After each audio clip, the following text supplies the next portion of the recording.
Bonjour chers internautes, vous qui suivez votre chaîne Texcom TV Bamba, aujourd'hui nous sommes à Joal Fadiouth pour venir assister à un important événement sportif organisé par l'association des anciens basketteurs de la commune de Joal Fadiouth. Sont invités à cette belle journée l'école de basket Anne-Marie Dior, école de basket Robert Faye, mais aussi des personnalités, en l'occurrence M. Alphonse Ndiaye, président de la section de basket de Mamengech commune, M. Mamadou Ndiaye, président du mouvement Ensemble pour Joal Fadiouth Ngazobil, M. Djibi Ndiaye, président de l'association des anciens basketteurs de la commune et tant d'autres personnalités. Vous verrez en action les anciens basketteurs, l'équipe de basket de Mamengech et les écoles de basket. Un lot important de maillots sera distribué par l'association. Voilà, les activités vont continuer. Et en ce moment, nous allons assister à ce qu'on appelle le match de gala. Les anciens de l'association des basketteurs de Joal Fadiouth et les anciens de Joal Fadiouth qui sont actuellement résidents. Après le match entre l'école de basket de Anne-Marie Dior et l'école de basket du Mamengech, les filles de l'école de basket du Mamengech nous ont donné une prestation. Ce sont ces gens-là qui sont à l'origine de cette journée, de cet après-midi. Ils viennent de Dakar, ils sont un peu partout dans Dakar. C'est d'anciens basketteurs qui ont vécu ici à Joal Fadiouth, qui ont fait le collège de la Petite Côte, qui ont fait le lycée de Mbour, qui ont fait toute la Petite Côte et qui sont maintenant des gens qui résident à Dakar avec leur famille. Mais c'est tous des Joal Fadiouthiens. Ils ont pensé revenir dans leur localité. Revenir dans leur localité pour parler sport. Revenir dans leur localité pour aider leurs frères et sœurs qui sont ici dans la pratique du sport. Revenir dans leur localité pour parler spécialement basket. Le basket qu'ils ont tant aimé, le basket qu'ils ont pratiqué, le basket qu'ils ont toujours chéri. Et c'est pour cette raison qu'ils sont aujourd'hui ici parmi nous pour participer ou pour organiser une activité. Activité bien moi basket. Basket mon colora. Ils sont venus s'adresser aussi à la population de Joal Fadiouth pour y sport, pour y occupation des jeunes, pour y tout ce qui peut occuper les enfants, les jeunes dans le cadre du sport. Nous, surtout qu'ils ont beaucoup fait pour le sport et le sport a beaucoup fait pour eux. Cette raison est là. Aujourd'hui, ils ont tous réussi. C'est des militaires, c'est des fonctionnaires, c'est des gens qui travaillent dans des banques. Ils sont là aujourd'hui parmi nous, ils sont passés par le sport. Et pour cette raison, nous allons adhérer à cette philosophie d'études et sport. Davantage, bien sûr, parce que nous y étions déjà. Quand nous avons fait invité, moi, je suis jeune Joal Fadiouth. J'appelle leen ci basket bi ba pare nag dafa am lu ñu réserver xale Joal Fadiouth te buñ ko andee fii rek c'est parce que ñoom tam mooy li ma doon wax sànq dañ leen ñëw dimbali si ñëw leen jàppale si gën leen motiver davantage dans le cadre du sport et dans le cadre des études. Encore une fois, chers amis de cette association des anciens basketteurs de Joal Fadiouth, merci. Un grand merci à vous.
Voilà, bien joué, bonne défense.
Je remercie encore une fois, en mon nom propre et au nom des enfants qui sont ici avec moi, au nom de tous les encadreurs ici présents et au nom de tous les anciens basketteurs et toutes les anciennes basketteuses.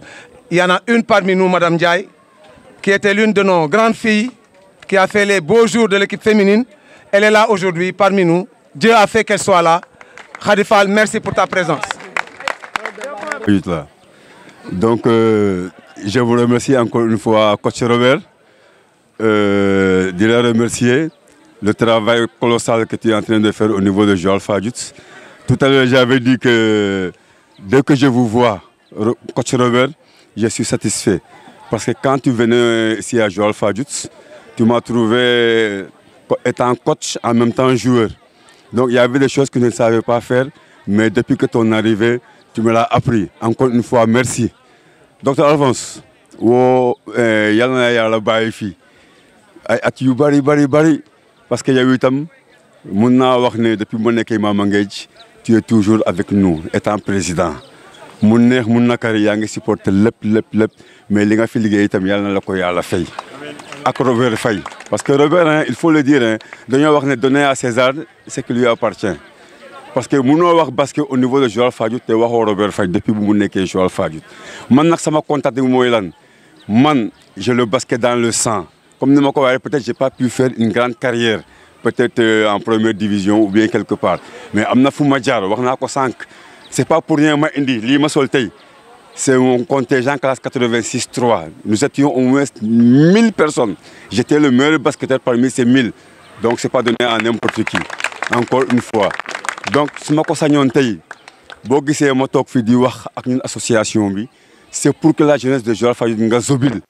ñu am occupation parce que suñu temps dañu doon toog bu ñu demee collège di xaar pour collège ubbi pour ñu jox ñu bali je m'incline devant frère Bouffar ak à Villa parce que képp ku fi mun basket rek nga jàngee au collège a tax. Je devrais passer la parole à Dr Alphonse si je ne m'abuse. Merci. Alors, c'est mon directeur technique qui a parlé. Il a dit l'essentiel de tout ce qui devait être dit. Alors, dans une circonstance pareille, je crois qu'il y a un petit mot qui restera maître à jamais, c'est merci. Donc, merci à tout le monde. Dans ce merci-là, Robert aura une mention spéciale. Et ça, il faut que je le rappelle un peu. Parce que Robert, on s'est connu à Saint-Gabriel. Voilà, Robert, on s'est connu à Saint-Gabriel. On a joué ensemble au basket. J'étais sur le banc, il était tout le temps titulaire. J'étais plus fort au football. Quand on m'a confié la responsabilité de l'ASC Mama Nguédji, nous nous sommes retrouvés à la sortie de la messe en 97. Je lui dis, mais mon frère, qu'est-ce que tu fais ici? Il me dit qu'on m'a affecté. J'ai dit, rendons grâce à Dieu. On vient de me confier l'ASC Mama Nguédji, je te donne le basket à la porte de l'église. Et depuis lors, il s'investit plus que nous tous qui sommes nés dans cette commune de Joal Fadiouth. Mention spéciale et merci mon frère. Courage tout le temps, merci. Yalla la fi yalla bay. Ben, une dernière prise de parole, oui, à Monsieur Ndiaye. Monsieur Ndiaye, vous avez la parole. Voilà, merci beaucoup. Je m'appelle Momodou Ndiaye, je suis le président du mouvement Ensemble pour Joal Fadiouth Ngazobil. C'est un mouvement citoyen qui regroupe les Joaliens, les Fadiouthiens et nos amis de Ngazobil. Aujourd'hui, nous sommes venus répondre à l'invitation des anciens basketteurs de la Petite Côte. Aujourd'hui, nous avons un sentiment de fierté, de bien vouloir assister à cette importante organisation. Donc les anciens basketteurs de la Petite Côte ont pu, avec l'ASC Mama Nguédji, organiser un match dans le but de pouvoir renforcer le dynamisme du basket au niveau de la Petite Côte. Donc nous, en tant que mouvement citoyen, nous sommes venus ici les accompagner pour vraiment participer à l'effort qu'ils sont en train de faire pour la bonne marche de la commune de Joal Fadiouth. Donc je suis avec mes amis, mes collaborateurs, Moussa Bourissal, la délégation, Issa Ndiaye, Sogui, Pierre Bilez, Massamba Sek et Jean Ndiaye. Donc vraiment, on voulait lancer un appel à tous les Joaliens, à tous les Fadjoutiens, de bien vouloir accompagner l'ASC Mamengej, de bien vouloir accompagner nos amis, les anciens de la Petite Côte pour cette belle initiative. Je vous remercie. Merci, monsieur Ndiaye, merci. Mais sans plus tarder, nous allons passer à la remise. Bon, vous allez passer à la remise des... Voilà, merci.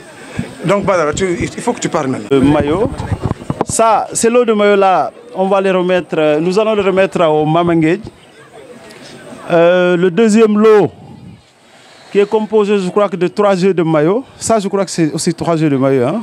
3 jeux de maillots pour le Mamengej, 3 jeux de maillots pour l'école de basket, 1 jeu ou 2 jeux de maillots pour le collège de la Petite Côte.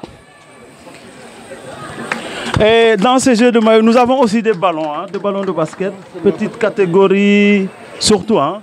Je crois que Robert, ça c'est des ballons de taille 6, ballons de compétition, taille 6. 5, taille 5, taille... voilà. Donc en tout cas, ça aussi c'est pour le Mamengej. Non, c'est pour l'école de basket. Ça c'est pour l'école de basket. L'école de basket. Ouais, tout ça c'est l'école de basket. Ça donc officiellement, Robert, Mamadou Ndiaye, est-ce que vous pourriez venir remettre symboliquement 2 jeux de maillot à l'école de basket de M. Robert Faye?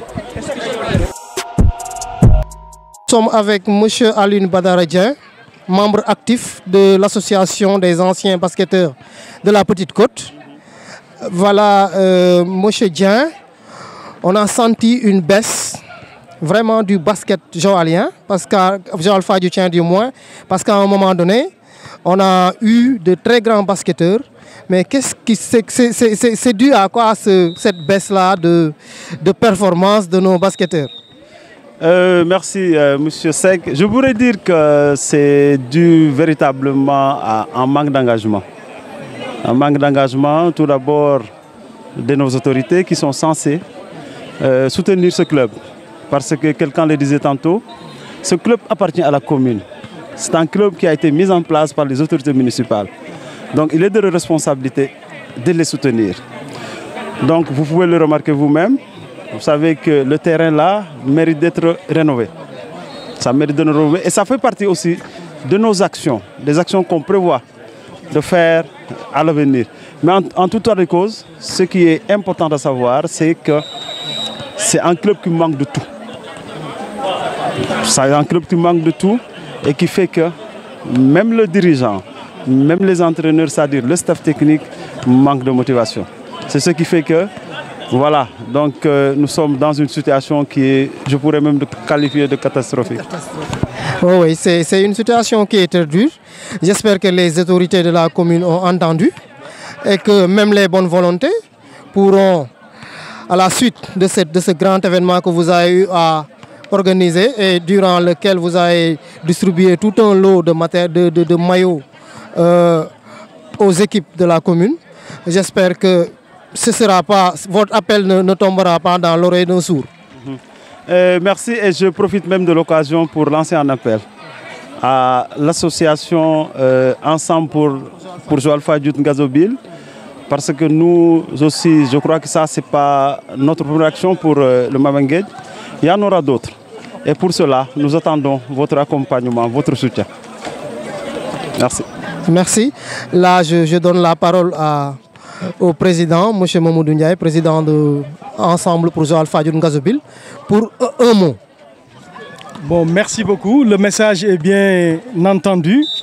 L'ensemble Ensemble pour Joal Fadjout Ngazobil est un mouvement qui est là pour accompagner les sportifs, toute la commune.